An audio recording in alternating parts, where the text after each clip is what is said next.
Hello and welcome. Today's date comes in that of Monday, the 7th day of December 2020. My name is Derek and this is the Money Charts channel. All bets, trades, and of the like, that is within each's own risk and their own reward. In this video, we're going to take a look at Bitcoin as well as another alternate coin. I don't go over too many these days, but Hedera Hashgraph I think has got a very good setup. So that will be the two coins focused within this particular video. What's been spectacularly magnificent within the Bitcoin price is how for, well, this month of December, the first week, how it's been able to hold and stay above the upper end prices it barely ever seen before. For 18,664 has been the lows, and it's been making higher lows. It's not making higher highs really by many senses. It's been making this high to this high and then this to that, and now it might be even struggling on that within the current setup, but overall it's still doing very well. It hasn't even tested, of course, this lower area since, well, now December the 4th late time frame. So it's been about 2.5 days plus 2 3/4 since it's been in this situation down in here. And that to me is a magnificent situation. When I take a look at this more clearly, again, I've done this before with the daily chart. We're going to do is I'm just going to put a line right here. That's pretty much a good area of support. Take a look at this on the daily, and then I'm just going to go, that's not what I want to do the settings for.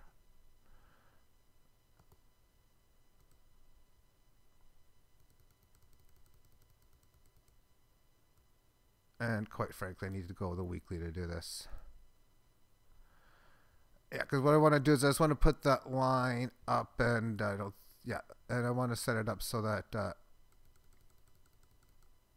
that's not what I want to do. This one here. Oh, keyboard will be easier, I think. All right. So we've held and stayed above this line for 1 week, which we pretty much was the exact top before. And let's just even go to the 4-hour time frame. I think I can scroll back to this, but this is quite a few periods, a couple dozen or 3. Well, there's 6 in a day, times 7 is 42. Yeah.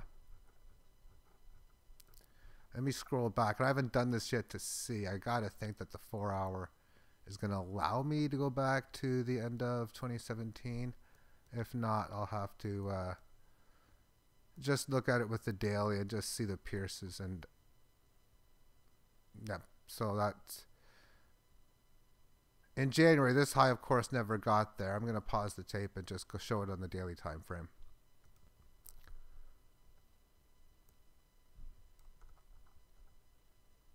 Really a couple days, and for the most part in full, definitely December 17th and really the 18th, and then the part of the 16th, and really left it on the 19th. So 2 days and change that it had spent holding and staying above what we have for 7 days now.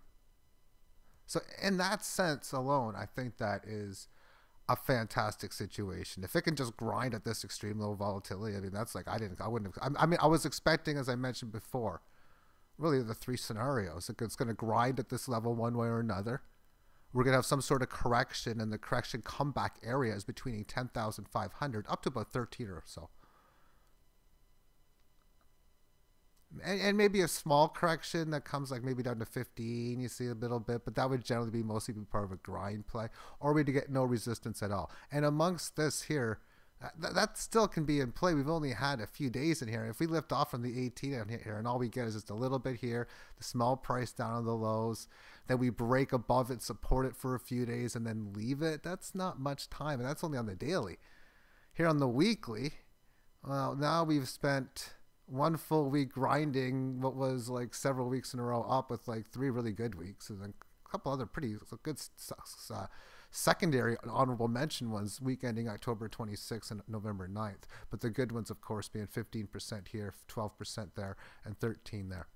So we had a 6.5 last week. Week before that was a grind, just lose 1.3. And right now it's doing pretty much the same, only down 1%, just doing nothing really. And that's the whole point, just on the extreme low microscopic volatility. Price action still well above the 18 average of highs, but it's also been doing so amongst the last 2-3 periods with not that big of rate of ascent moves, 18 average. So how much is above it? So when you look at it, let me just take a look at all the prices in here. So we can see that the lowest price, 18 average of highs is 115,588. And the current price is 19. So we're looking at a differential of like 6, that's 3, 4, it's like 3,600. So 3,600 on 15,000. That's like 22% move differential. But say on this one here, when the price closed at 15, we'll say 16,000 even, the 18 average of highs was 12.8, so the differential there was like 3,200, and now we were looking at about a 28% increase from the highs.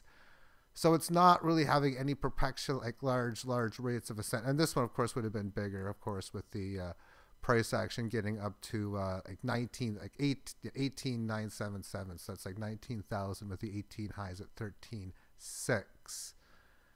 That's about 6,000 differential. Now we're talking about like 40-something%. It was 40% above the 18 average of highs on November 16th. So it's not as much above it, which is another way of saying it just hasn't had as much for the correctionary moves. And amongst the monthly term time frame, we had one completion month of the excitation of the 18 average. The attempt and the start of doing so was in October, after 5 months of playing well within the 18 highs. And now within this month, only 1 week in, just down 2.4%, hanging in there within, of course, the all-time highs area, which is what this line is represented in such. And I mean, if this thing goes, this could be an interesting year of 2020. We could be seeing like 25, 30, 40, 50, 60,000. Well, in these years, like within the next 12 months. So that's just something interesting to note if it breaks. And it looks like it's got a good chance of doing so, the level of the ATH or all-time high resistance. Okay, let's finish this off within HBAR. We're going to look at it both against the dollar and then against the Bitcoin. Right now, priced in at a little over pretty much 4 cents. And monthly chart, we just have a few months in here. 1, 2, 3, 4, 5. We're getting close to 18, I suppose. When did this start? September of last year. So September is 13, October is 14, 15, 16. Month number 16. So we'll have the 18 average here on the weekly. This move that happened at the start of this year has held all year long against the dollar. It had a big price up to its all-time high right now, which is that of almost 8.5 cents, or around that, because it's just calculated by TradingView in itself. And you can look at what the exchange is, what it went against the tether, and then pretty much be around that number. And then we had this nice correction instantly because of the big volatility. And then, okay, let the volatility settle in, and it did. And it did so by making a nice little pattern of higher highs and higher lows amongst, of course, much lower volatility, really starting at the start of the spring solstice, northern hemisphere. And then the attempt to break out in here obviously failed, but it's recovering well from its move lower. It got up to a high here of about 6.25 pennies, and then going back down to 2 2/3. But really stabilizing a little over 3 cents. Holding in there within the week, it's enough where like it never was much of a declining average as it is, but enough to neutralize the situation, but even enough to regain the range it was back in because it established such a big level of support. But now let's go up and test some of these resistance variables. And what's the range of such? And it starts at about 4.77 cents. We're not there yet. Then we have another barrier level at around 6, and then the one-time hit level of 8.5 pennies on the daily chart. And probably best now that I actually do use the exchange for this, because it looks a little bit better that way. And this is what they really get traded at, because these are orders you can actually fill. So you're able to trade at 3.9 cents on its high on November 25th, and then the next day go down to like 3. That's like 3 to 4. So what's 1 divided by 3? That's 33% volatility. And it's been doing very, very well within the 18 average of highs here amongst pretty good volatility on so many levels, even going back to the start of October. You go from a little under 3 cents up to 3 2/3. And then you have this nice low here, up to this high, down to this low, and up to this high, down to this low. And the last one here, we're retesting the level from December the 2nd. That's just 5 days ago. And we're pretty much microscopically gotten above it, and we're in that area, generally below it. But 4.1 cents down to 3.5, differential of 6. So we're looking at not quite 20, 17, 18%.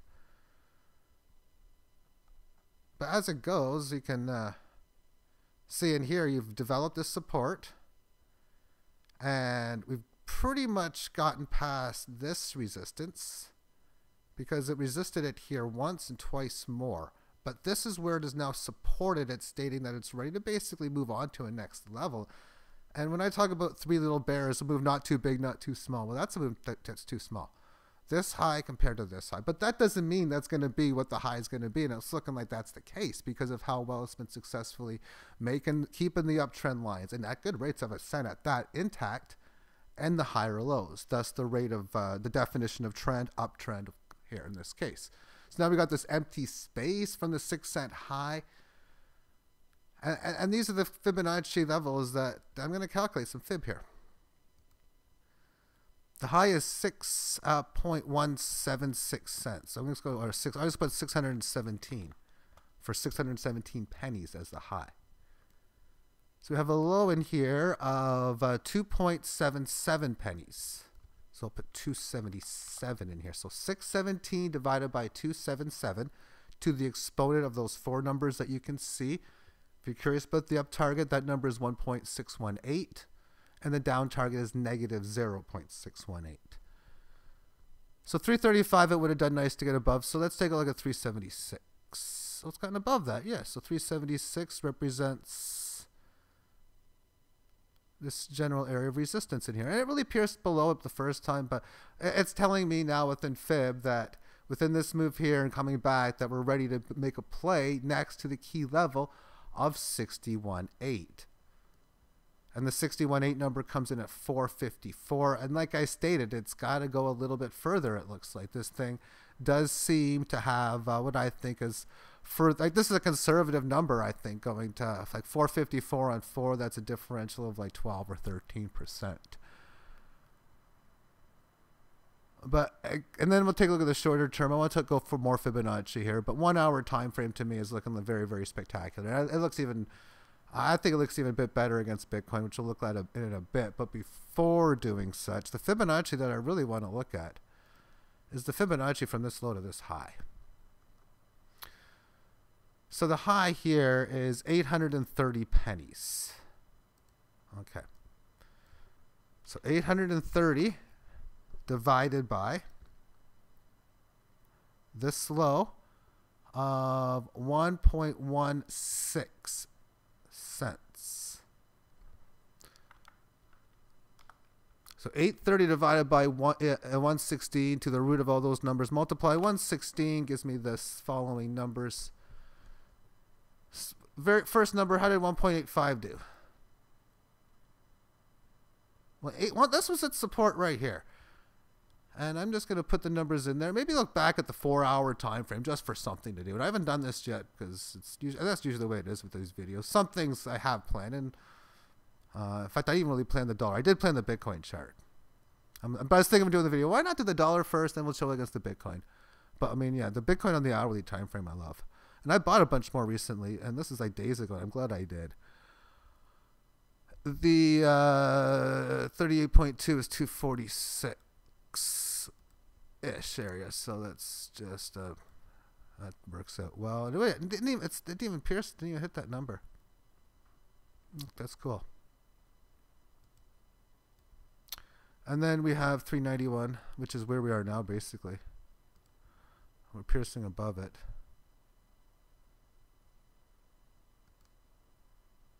I mean, if it gets by that, we're going to 76.4 for sure, which is probably going to coincide here. What's this high?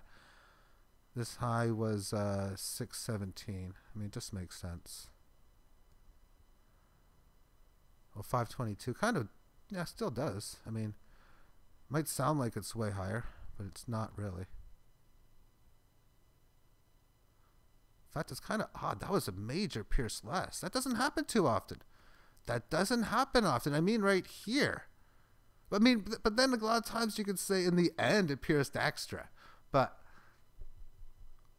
yeah, I mean, that does seem to me as if we're going to be having a test probably closer to like 5 cents and better. That's closer to like 20% plus.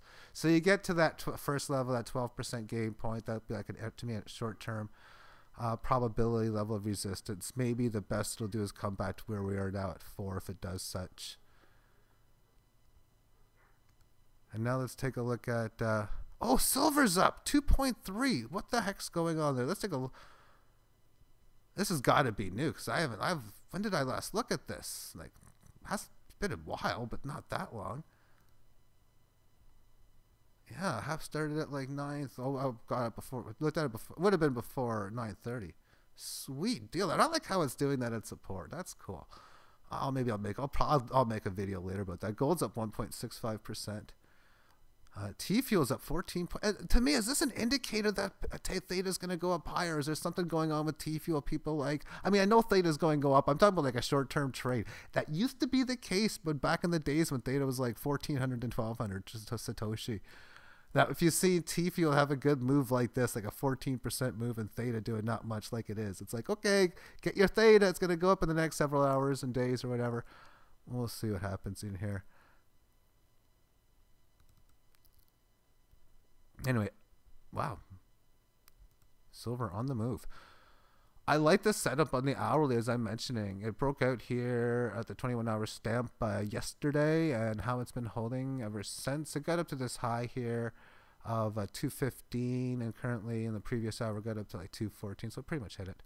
So it's gotten back to that level of resistance. This, you can see level short term. I'm looking at this if I'm trading this or doing whatever. That I'm thinking maybe this price action could come back to 205, 206, 207 or whatever. But as this goes, 4-hour term, all this level of resistance in here, nice little range. And yeah, if you can see it, like spend like 3, 4, 5, 6 periods with like support going down to like 200, low change, 201, 202. Having a lot of resistance at 214, but even some support at 206 as well. That would be just a phenomenal statement because you see this low coinciding with this one, the fact that we hit the high here and we had all of the resistance in there, that would just be a phenomenal setup. 18 average with this and time rise within it. And then when you'd see excitation of like 250, and it's like, how do you do good move kind of deal. But this is the first the daily has pretty much looked good in a while. I mean, since this high in here, and that's going back to the middle of August, what's it done to get back in there? So you go down the 18 lows, and it doesn't even attempt to go the 18 average and highs until it already has a good leg higher. It doesn't even really go there. Then you have another bunch of red candle down days in a row. Okay, see, okay, right here. Okay, so you stabilize. The first move like this is to flatten out the band. You establish this level of resistance. It is hard to trust these rallies, but you also realize in not trusting them that oftentimes you're going to get these moves that will come back and you'll wait for the setups to break out, which didn't even come close to happening because it didn't even break out above the highs, let alone getting near the previous high or breaking previous high. It had this one here. This was a major instant rejection on this day. But when you see it go above, you're like, okay, can it hold? Like, oh shit, no, whatever. No, it can't. Didn't mean to say that, but whatever. Not like it's a big deal. And then lower lows, lower highs, and okay, gets above it here. Try to flatten it out. Oh, you can see this weakness amongst the lows. Okay, here it gets up to the highs. At least flatten it out. Yes, it did. Because it's had many days staying at the highs, not even touching the lows other than close to on that on the 26th. It did go down the lows on the 30th, but it spent very little time there to the point that 2 days later, it made new highs not seen in like quite some time. Thus now, by holding as it has the previous days beforehand, we can see the 18 average of highs and lows both starting to minorly rise, and that's a magnificent thing to see. So thus, within the situation, to me, it looks as if at least in here, we should be making a move up to the 241 Satoshi mark, probably piercing extra this. You can be looking at like 250 as the number. Right now, price action's in at 210. So a differential increase would be that of about 40%. So yeah, 20% against the dollar. Bitcoin, if it breaks even or so.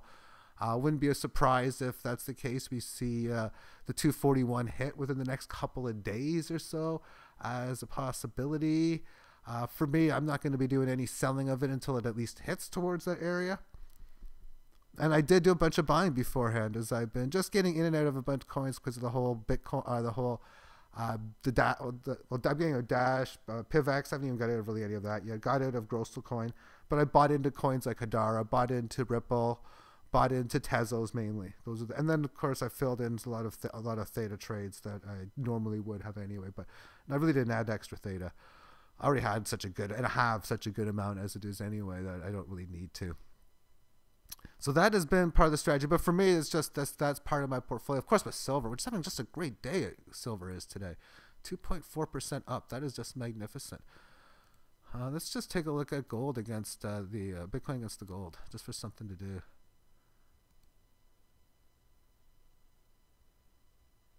And a little bit of a down move, but I mean, like I say, gold's going to have whatever. It's not going to do much on the Bitcoin market. I mean, Bitcoin controls whether this goes up or it goes down. But yeah, for me, it's now all about fantasy sports for the most part. Hockey's it's a little frustrating because within the current situation, it seems the only thing stopping hockey, I think, from restarting is the U.S.-Canada can't go back and forth type of rules, if you will. The fact of actually getting games played and travel and stuff like that. Things are, I think, moving well for that. NFL is progressing well. I'm going to predict NBA well. But I've done so fantastic and such that's pretty much...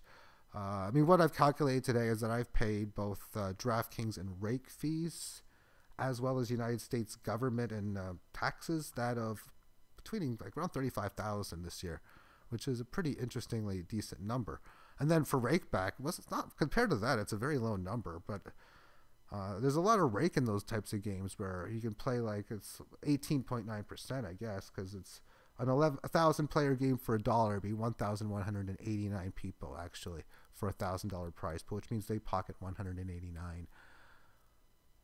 And I was able to calculate about $2,000 back in rake fees, which in ratio isn't as much. But a big reason why those numbers are so high was because I was really putting maximum bets to large stakes in the final month of the hockey season, or during the semifinals and the finals of the NHL season, and even the quarterfinal, even the semifinals, quarterfinals, I guess. I was having good moderate stakes as well. And then when you're winning risk reward management, it was like, okay, I can easily put this through. It's X% of my bankroll, which is much lower than my standard number. As for me, myself, risk-reward management is always job number one. Bye-bye.